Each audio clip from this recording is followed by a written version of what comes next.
Yeah, thank you, Joanne, for welcoming me. And yeah, it's very nice to be here and to be a welcome guest on stage. It's a bit hard to compete with this view, so it's really stunning. I mean, I live in Switzerland, or I used to live in Switzerland. We have pretty nice views as well, but this is really amazing. I was here the entire afternoon and constantly looking out of the window. So you can be glad to be here. So, but the topic for today is a bit different, and it's basically based on my experience that I gained over the last 10-15 years as being a trained researcher in human-centered design, business administration, and design thinking. And as part of my university career, but also career in different companies, I've been recognizing that we can do a lot of stuff at employee level and team level, but yeah, most of the stuff is only pushed or being pushed forward when the leadership team and the management team is supportive. And therefore I thought the topic for today that could be of interest is creative leadership. Because it resonates with everything that I've done in the past. And this presentation is not a kind of lecture, so I hope to have a debate at the end together with you. So I'm also trying to provoke a bit. So some of the statements are really based on my own experience, and I hope to motivate you to engage afterwards with me to discuss this topic of leadership. Maybe a bit about my background. I've been living and working for the last 15 years in Switzerland and been working at the University of St. Gallen. It's a small Swiss business school, but for those who are familiar with Europe, they know that this is the second best place in Europe to study business administration after London Business School. And since October, I've been joining HPI in Potsdam and representing the chair for design thinking and innovation research. And the beauty of that chair is that I can combine my knowledge around business administration with computer science, because this is what HPI is most famous for, its computer science competencies. So yeah, let's start. And I'm new to this device, so I hope it works somehow. So it's a Surface from Microsoft. So let's see.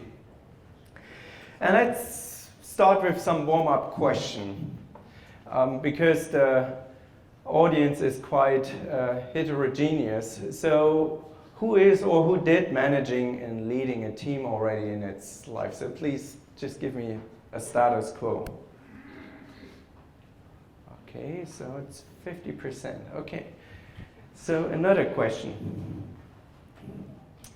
Who believes that she or he is creative? Oh, it's interesting. I see more hands on my left-hand side, so on your right side. And something must be wrong here. So not managing, not creative versus... okay. Or are you sleeping already? Or you drank too much beer, right? It's the view. Okay, good. So last question. So who believes that? What is the distribution? So almost 100%, here it's 80. Okay, good. So almost everyone. So good. So the status says here in this group, it's 90%. And by the way, it's not just important, but if you look to studies, and I mean, this is a 10-year-old study, but you find more recent ones as well.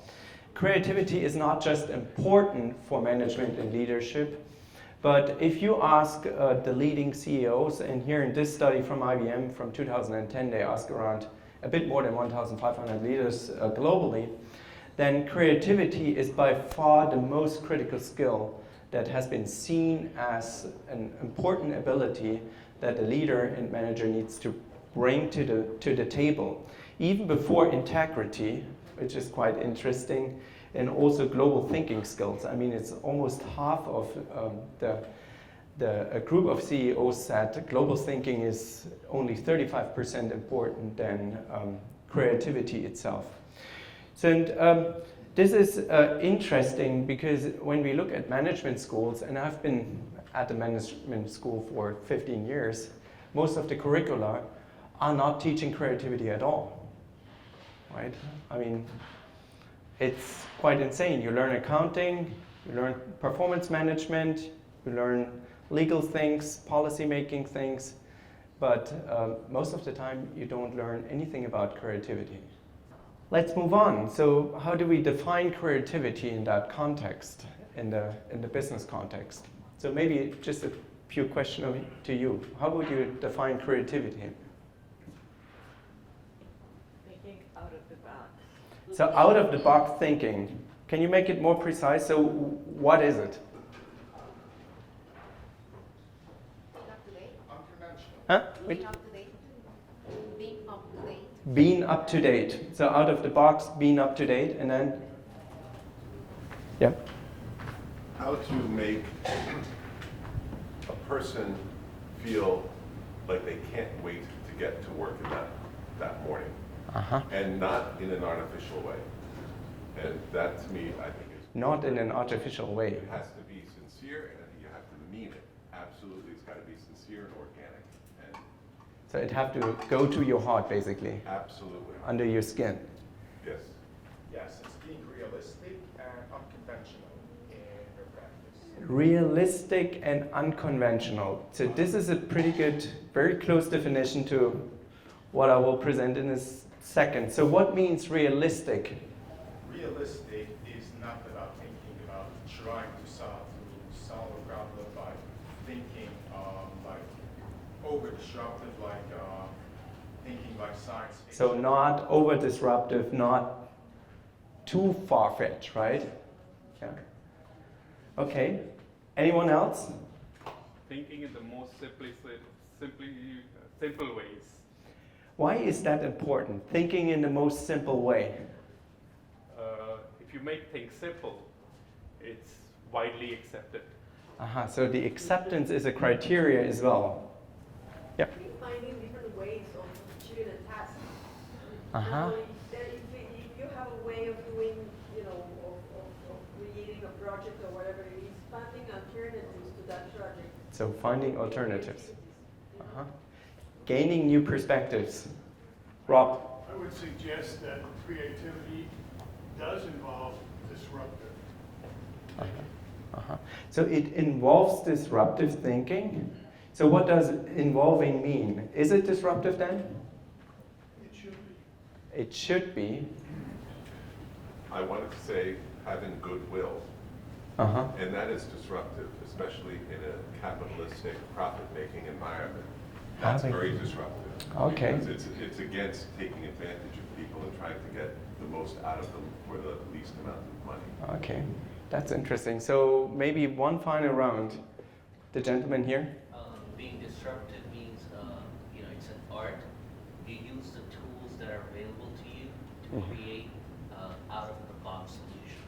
Okay, so you use the tools that are available to you to create out-of-the-box solutions. And then one final from this gentleman. I don't think the CEO lives in a vacuum just by himself, so he needs a team. I think part of that is creating an atmosphere where your team comes up with the best solutions and you're the leader of the creativity and,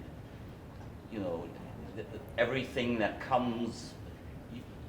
The CEO doesn't know everything. He needs to essentially create the platform and the environment so it can rise to the top.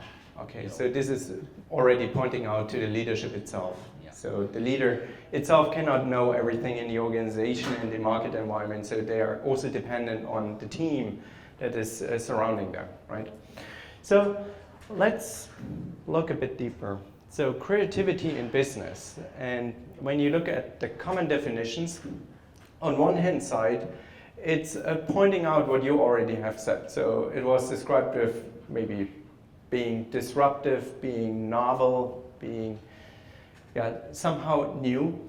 It's related to the production of original ideas. So novel, that's a factor that is related to creativity and leadership. But one more thing, and I think you already indirectly expressed this as well as part of this question round, it has to have a purpose, right? if creativity has no purpose, and the purpose can come from the society, the purpose can come from people, from markets, then you just do inventions but not innovations, right? So and this is a big challenge for the leadership part as well, to combine both. And you can look at this from this view angle here as well. If you look at this matrix, it's trying to cluster novelty versus usefulness, right? And then it's very easy to decompose what creativity means, right? If you are low, so useful, unuseful, not useful, and not novel, then you're just repeating mistakes, right? I mean, when you're working in a corporate context, you might have seen that several times already, unfortunately. So when you create something that's high of use, but not very novel, then we're talking about utilitarian products. So standard products like KitchenAid, like a washing machine, things like that, right? So then we have these fads. What is a fad? Can you give me an example? Pet rots. Fad? Yeah. It's a new product that really doesn't, help you solve a problem, or it really doesn't work in the real world. Yeah. Can you give me a real example? Huh?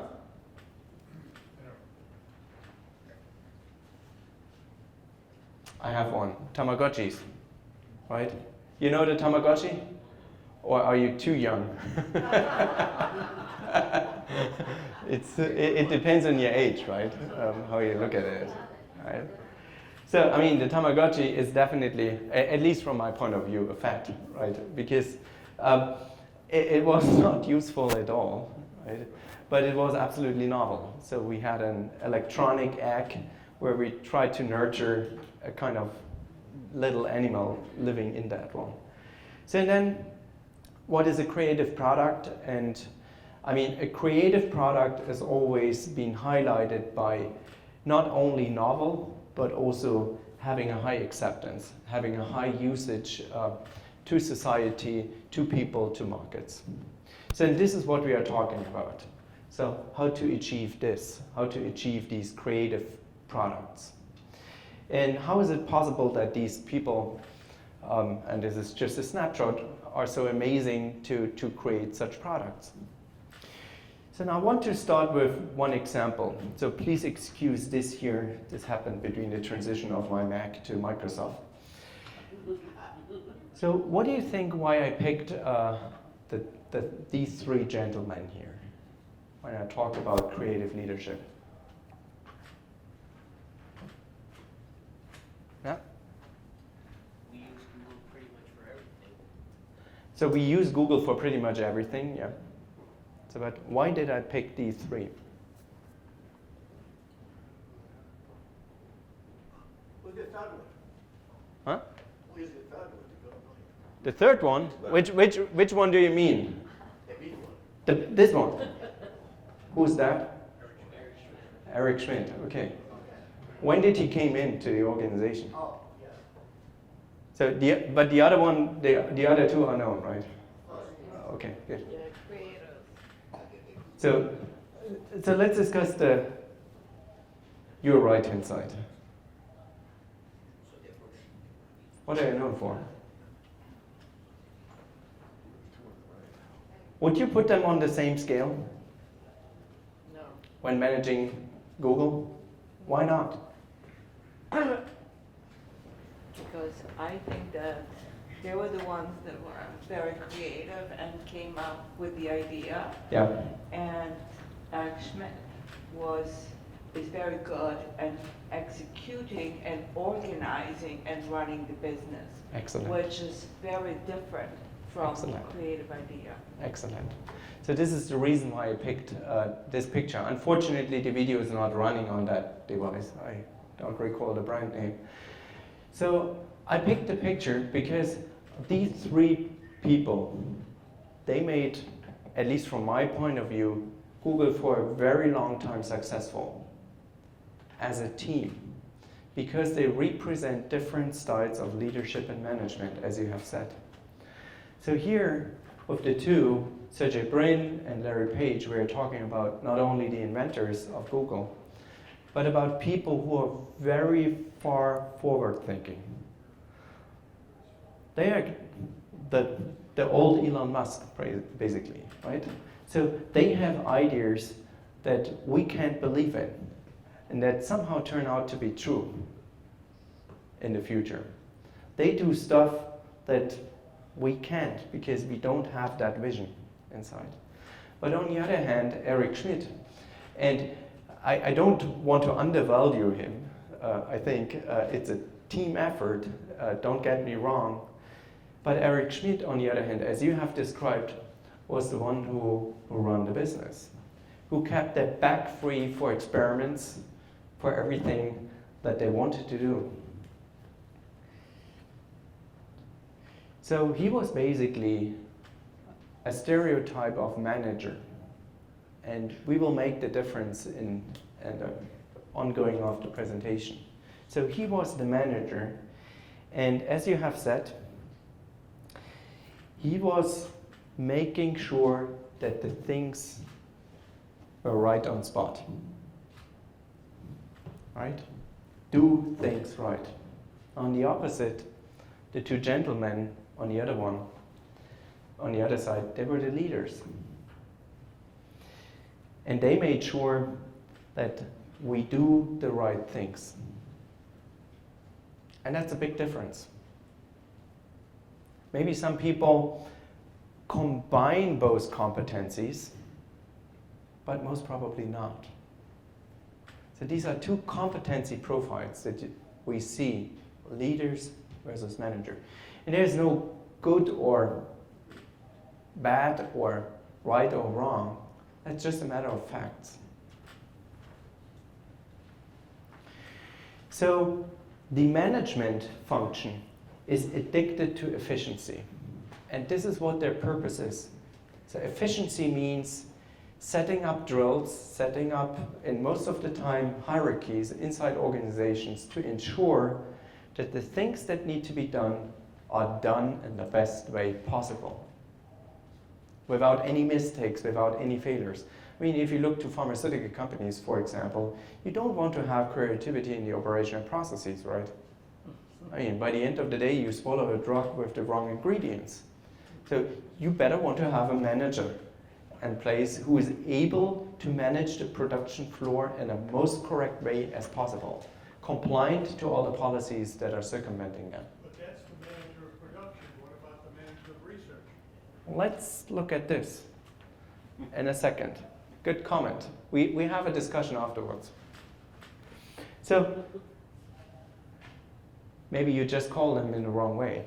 So then we have leader. And the leaders are addicted to effectiveness. So efficiency versus effectiveness. So effectiveness has the only goal to figure out what is the right thing to do. It's not so much related to how to do it, but what needs to be done. And this is where a lot of organizations are getting confused, because most of the time when I'm going to large organizations, they put a lot of effort in these efficiency things, right? This is where all the big consultancy brands come in, and they do again and again the same stuff, efficiency. But no one is more or less bothering so much about the effectiveness. But this is the problem of our time. Because a productive or a product or a service can only be as good as the effectiveness criteria. So this is the main difference when we talk about leadership and management, that we are not using it as a synonym, but you really differentiate two functions. So let's have a look at another diagram. I know it looks very similar, but it has a different content. So here we decompose the nature of the problem in an algorithmic and heuristic problem versus the approach to the problem, reactive and proactive. Maybe let's start with the first box here. So let's assume you have an algorithmic problem. So that's a problem where you know how to fix it. And you do it proactively. So you have a good management in place. You see things coming, and you start altering, for example, your production floor, right?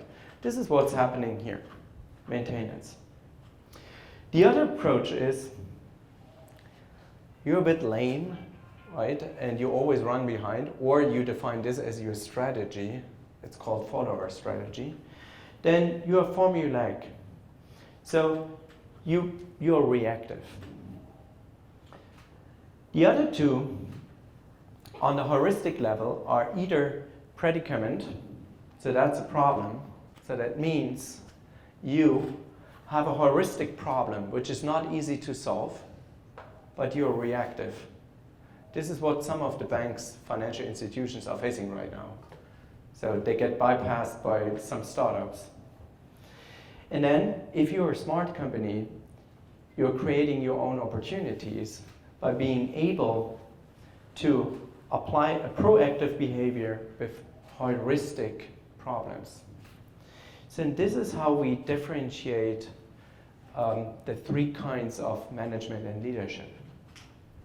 So here, for this lower part of the diagram, you just need management.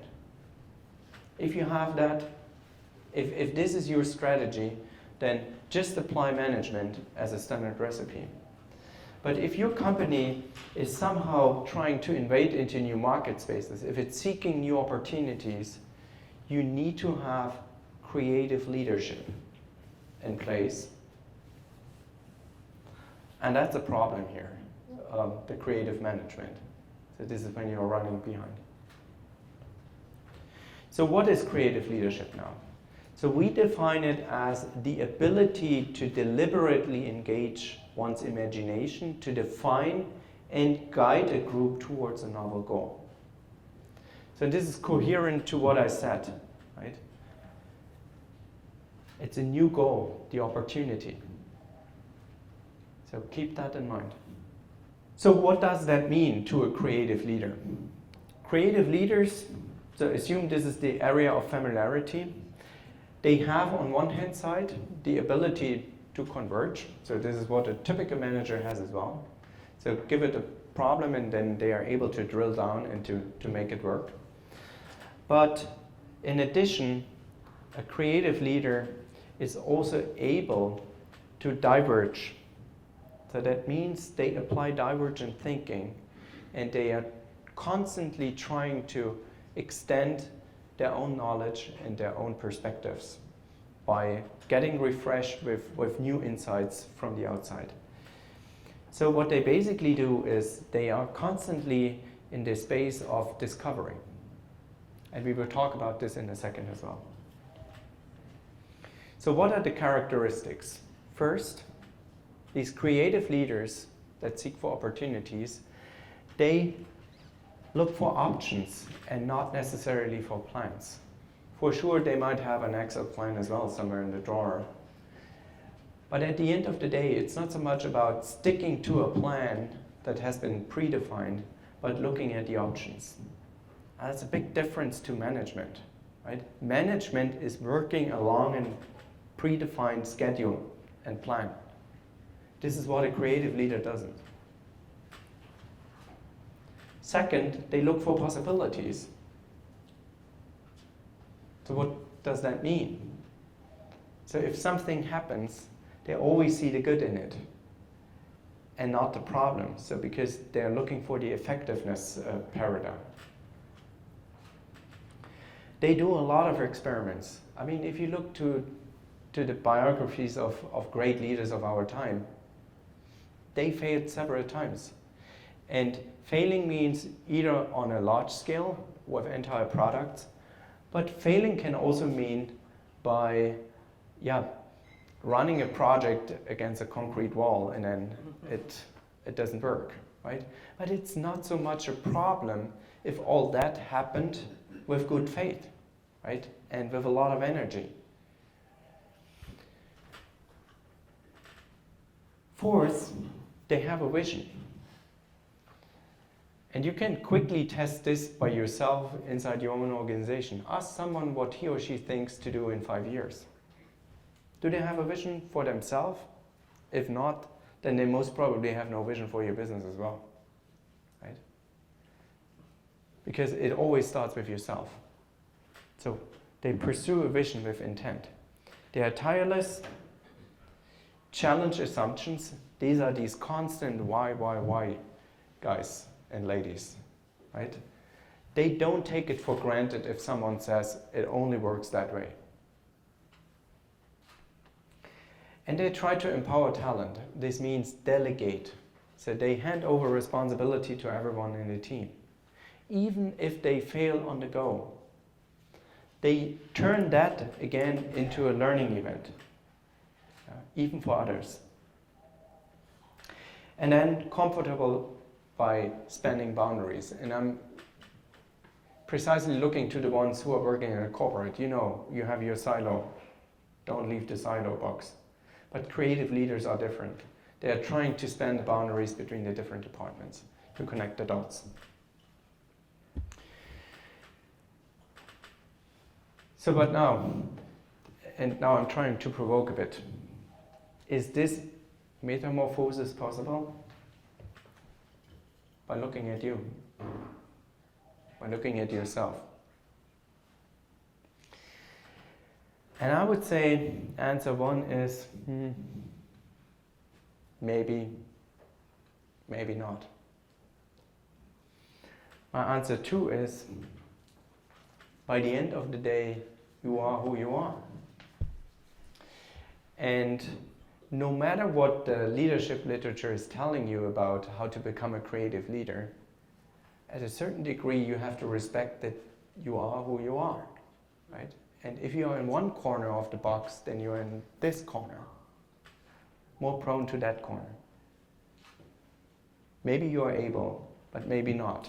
And for me, it's not so much a problem, because what I want to emphasize with you tonight is we need both. But we need both with a right perspective on it. So we need creative leaders, but we still need manager. And this is also the reason why I showed the example from Google, right? We need a lot of Eric Schmidts, but we need a lot of Sergey Brin's and Larry Pages as well. So it's more about when to do what. So let's look a bit deeper into it. So what is my philosophy about it?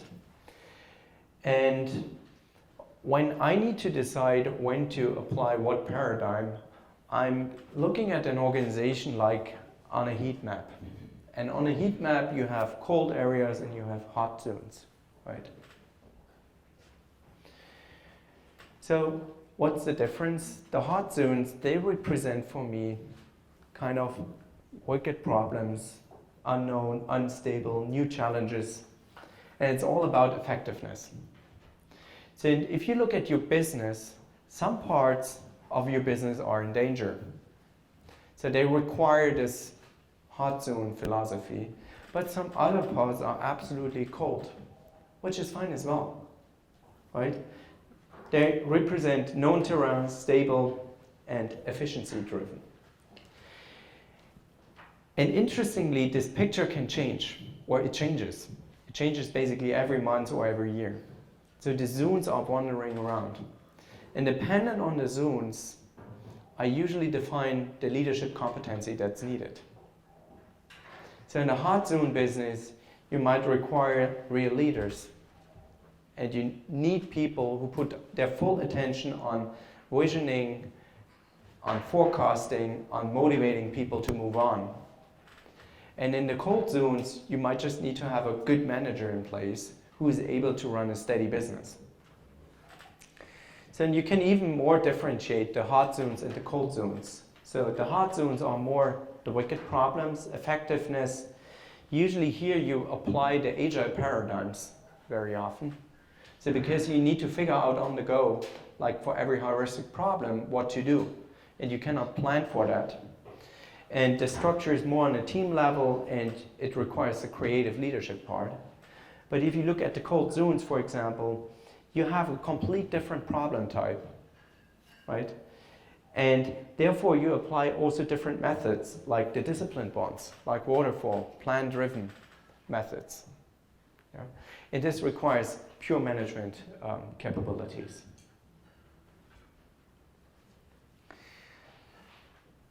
I just want to share one big problem, especially with large organizations, that I usually face when it comes to the creative leadership part. And please forgive me if you belong to these people, but I just have to say that. It's very often mid and senior level management. And this is also covered by science, by the way. Because to apply creative leadership, these paradigms, you need to have a certain freedom of movement in the middle management. But most middle managers, so don't take it too serious, but dictatorial, explosive, uncommunicative, lethargic sometimes, and politically motivated. So when you want to become a creative leader, look for these positions in the middle. So some practical tips, just two. I use them privately as well for training your creativity. First of all, so I like these environments. So I mean, you know, I'm living in Switzerland. So, but this picture was basically taken in the U.S. Yosemite National Park. So what's known by science is seeking out the unfamiliarity. So go out in the wilderness, take a walk. It can be just a walk in a park as well, by the way. Don't have to be Yosemite. But just spending a few days out without your smartphone will already help you to become more creative. So maybe if you have time, take that experiment with you next summer, or I mean the winters are the new summer, so maybe you do it in winter time nowadays. So, but this helps, and according to some studies recently published at HBR, the creativity will get boosted by 50% from your level. So, right, so it depends on the level of creativity that you have already. The other one is related to that picture. I just took it 2 days ago here in the city. Because what I sometimes do is just sitting there and looking around. Mm-hmm. Looking at things that I have never looked at. Right? Just for curiosity. It's also covered by science.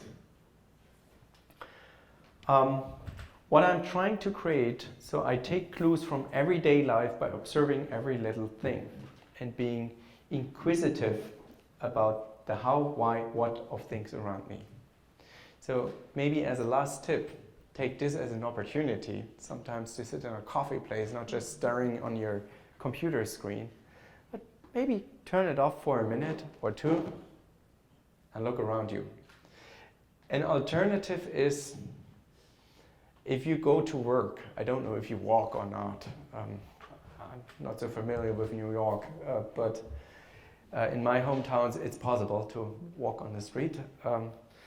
And what I'm sometimes trying to do is to find every day a new way to work. So walking streets in different directions, for example, trying to find new pathways. It's quite impressive.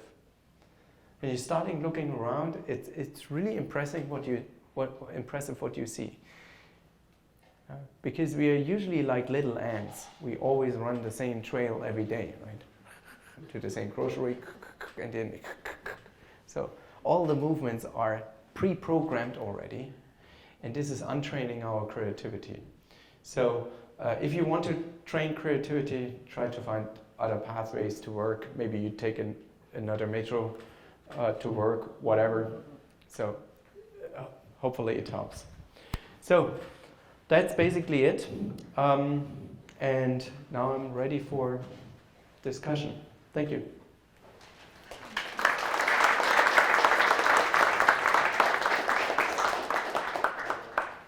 Great presentation, thank you. I'm Henry Yan, I work for New York City government.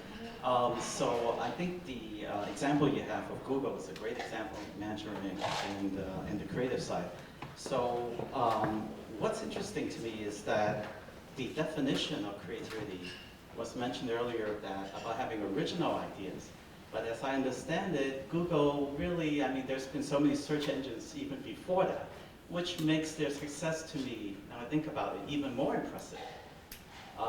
And you also had pictures of Steve Jobs, right? Yeah. So thinking about him, I believe the smartphone was kind of there even before he pushed the iPhone, and he pushed out the Mac after seeing ideas from Xerox PARC, right, with the user design. So after listening to your presentation, I'm thinking, could an alternative definition of creativity is seeing what others don't see? That's quite interesting. Yeah, thank you for your question. So first of all, I think what especially Google and also Apple did in the first place is maybe not reinventing the product itself, but the even more crucial part that is even feeding them nowadays with a lot of money, it's the business model itself. Where do they get the money from? And I think this was at that time a big game changer. So even if it sounds very simple and easy to do with the ads they place, right? I mean, all the good ideas sound very simple afterwards, right? But they really reinvented the business model scheme and paved the way for new platform thinking, business models, etc. So, but on the other hand, I can completely agree. It's closely related to the ability to see things differently and also to implement them to make them work in a real-world setting. And I mean, I don't know much about Steve Jobs. I just read some books about him, but I gained the impression that he was constantly in this experimentation mode, right?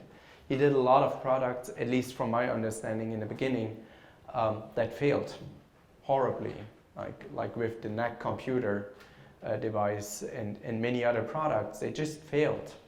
They were technically perfect and even novel, even for some people useful, but they were way too ahead of time. So, but yes, interesting thought. Yeah, and then. Yeah, just a quick comment on that. I think creativity will be more impactful the more friction it actually removes from normal everyday people. And I think that was the brilliance, both with Google and with Apple. Mm-hmm. You know, they had the brilliance to understand how can we remove the most friction in an elegant way. So they were not solving a different problem, they were solving it creatively by removing a lot of friction. Mm-hmm. And I think that was the most impactful thing. Mm-hmm. Thank you. I'm next. Yes. Thank you. This was absolutely fantastic. I couldn't help but think that in your presentation for successful companies, opposites have to come together and different ways of thinking, structure and freedom and order. And I couldn't help but to think the first time I ordered a beer in Germany and how I was waiting and waiting and waiting for it to come to my spot and thinking that this place is crazy. But when I drank the beer, it was the most delicious beer that I ever had. In 7 Minuten Pils, right? So that I became more creative in seeing and looking out, as you said, as an artist always looks out, how wise combining the tradition and the science and warming up a little bit, and how efficient that and what pleasure it can convey to a person. So I guess what I'm saying is that the creativity also takes a great amount of inquisitiveness, and I really appreciate the way you put that together in your presentation. So it's not a question, I guess it's more of a comment. Comment, thank you. Thank you very much. I think there are two. Yep. The lady? There's one and there's Hi. Like Joanna asked, so I'm Paulina Rogowski and I'm at Merrill Lynch. The thing that really got my attention, your last picture, when you took the picture of the older man and he was not looking at the iPhone. Yep. but he had a little notebook. Yeah.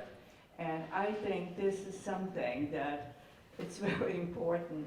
And I just want to share with most of you that when we walk on the streets here or in Europe, everywhere right now anyway, people are looking at their iPhones and they really think that they're very smart and important.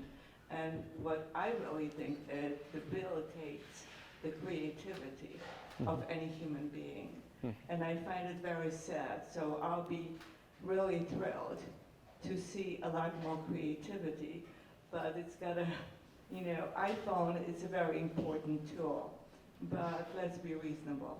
And I really find it sickening. Yeah. And that's something that really takes away a lot from any type of creative leadership. Yeah, absolutely. So not only from leadership, I think it draws a lot of energy from people at all. And therefore, I'm very stupid, I'm sorry. so therefore I can strongly recommend these little exercises because they help you to break your rituals that you have every day by looking at the phone. And sometimes I'm getting disappointed by myself as well when I realize, or when I look at the statistics throughout the day, how often I have been opening LinkedIn, for example, right? I mean, it's insane, right? Why am I doing this? I mean, it would be fully enough to do it twice per day, or maybe even once, right? So try to train your own intuition and try to spark your own creativity by implementing these little trainings in your daily routines, and it will help you anyway, not just the creativity part. Hi, so thank you very much, this is great. The question I had sort of underlies a lot of what you were saying, and is about how to, the literature about how people sort of overcome their, what the psychologists call structural blindness and cognitive bias, or any of the various other names. But you think about, you know, product management greats like Merle Crawford, right? I think he was one of Larry Page's professors. You look at the work of Kim Roscoe at Texas State, right?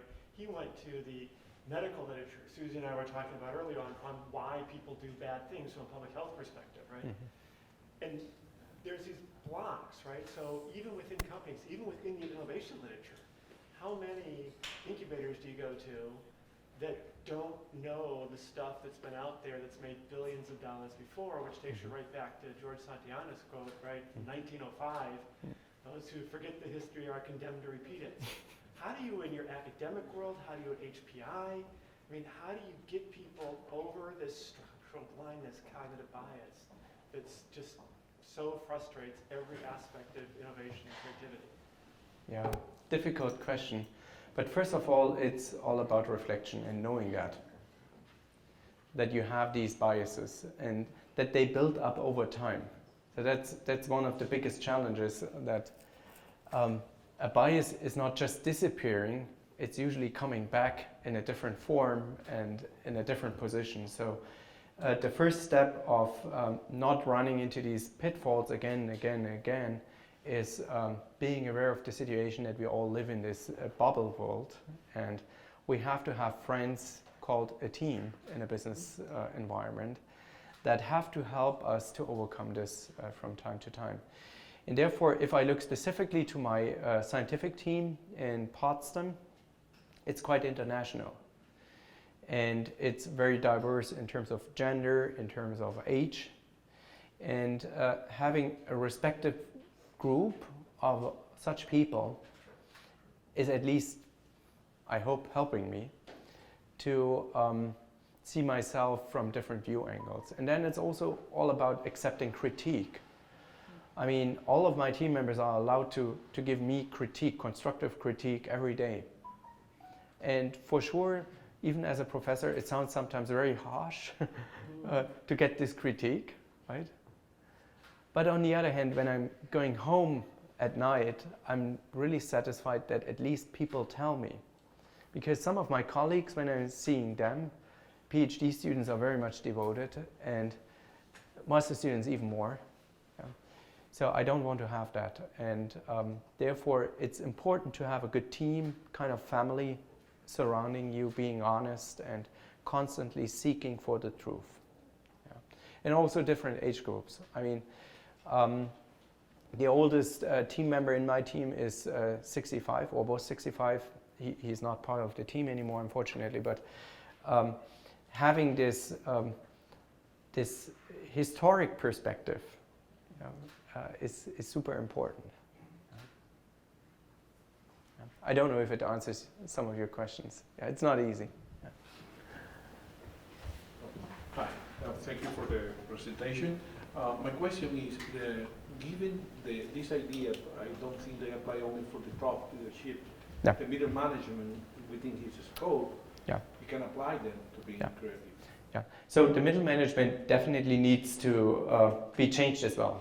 So therefore I showed this one slide. Usually I would tell much more about this middle management phenomenon, because sometimes large organizations, they hire leaders, but then they fail dramatically after a short amount of time because the middle management, the senior management, is not getting changed, or not getting changed as much as it's needed, right? And then they hit again the concrete wall, and the companies then are quickly blaming everyone else, including the leader, instead of the middle management structure. So if you really want to tackle this problem successfully, you have to look at it in a holistic way. It's not just been done by educating all the workforce and then the leadership, but also the middle management needs to pull on the same string. If they don't, then yeah, you drain in political things mostly. Yeah. And this is also what creates this huge amount of frustration, and then leading to these new disease that we call burnout, for example, in a lot of situations, because you have a lot of motivated people. No matter if they're young or old, it doesn't matter. But if there's no team surrounding them, so including the middle management, then it gets really hard. Robert Radway, Vector Resource Points. Someone over there mentioned bias. That's one of the blocking factors. Another one, I think, is ego, and especially in middle management, those who have not made it to upper management. Yeah, definitely. So ego matters as well. So it all falls in the same category, right? And therefore, we need a new kind of leadership and management, and also in the HR function, we need ways to rethink how we selected people, and maybe also the mechanism how to move them from one department or from one hot spot to a cold spot all the way around needs to be rethought in the future. Yeah. But I think we are not there. Some organizations, they have good, or they can be a good role model, but at least in terms of leadership research, I think we need to understand much more about this. So, but yeah, okay, yeah, final question? So it's basically a comment and also a question. And it's touching right back to the comments on middle management. So when you put on that slide, I could easily see a lot of managers I've worked with fall right into that. You know, they're indecisive because they're not empowered enough to make decisions. They're dictatorial because they feel that's the only way they can get people to obey the orders that have come down to them. They're frustrated, they're burned out, and it's very political too, because they have to follow the line management. So basically my question is, you said we need to restructure this, and I fully agree with that. And I've also seen creative managers who have been fired because they were trying to shake things up too much, you know. So if someone is in that position, say I'm a mid-manager or something, because for you to become a CEO one day, you have to go through the ranks somehow, you have to get that experience, so you can't escape it, right? Yeah. What is the best way to approach that, especially in the organizational structures that we have today, which are mainly that way, you know? If you're in the middle, it's like a pressure cooker, you know, like if you're too creative, you get kicked out. If you stay, you're frustrated, but somehow you need to get that experience, right? Maybe we should write a book about this. And to do some really good studies. So the guide to this pressure cooker, really, I don't know. It's about balance. It's what? About balance. You have to be able to be political when you have to be political. Yeah. So that you don't get kicked try to experiment with a certain amount of creativity or empowerment of your team when you're able to do that. So it's about balance in my mind. Yeah. I mean, you have to be to a certain amount of things compliant, basically, before you can start changing things. But the big question is, if you're compliant, if you then get addicted to this kind of style and not change back. And therefore, I think it's an interesting research question, how people started their career and how they ended up, if they then rediscover their old beliefs and styles, or if they just stick to the hierarchy again and do the same stuff at work. So maybe one final question, and then we can maybe move on to the... Professor, thank you so much for your presentation. In the spirit of creative leadership, I just want to ask you a thought experiment question. I think the billion-dollar one, a lot of companies are looking for what the future work is like in a digital world through all the digital transformations. What have you seen in your work that is translating from not just pattern seeking in order to make decisions out of big data sets, but in actual hiring practices of what that future work would look like in a lot of the corporates? These are conversations that I have regularly with a lot of German corporates like Mercedes-Benz, Siemens, SAP, etc. In those conversations, I was just really curious to know, through your work and your teachings, what you are seeing, and could you share that with us? So about the hiring practices? Hiring practices, or what that future work do you see incorporating creative leadership, which is what everybody is talking about. It is de rigueur, if you mind, of making those shifts and transformations in the paradigm. I think first of all, I mean, for the German context, I can speak up a bit because I'm German and I know these companies as well. But you know, in Germany, the Betriebsrat, right? So this is the labor union, basically trying to prevent a lot of things that are needed. And I think what we need to learn is to find a common agreement, including the labor unions, to identify certain people based on their behavior and based on their mindsets, which is quite hard, especially in Germany, because you are not allowed to collect and gather these data and to analyze them.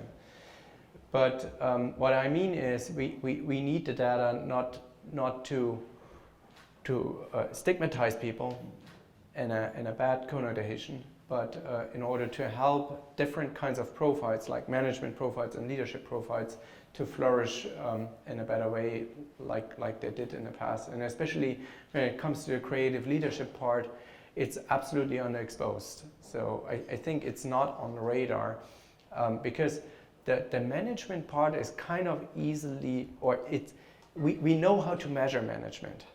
And we know how to measure you, for example, if you do a good management job. But I think it's quite hard because of the latency to measure if you're a creative leader or not.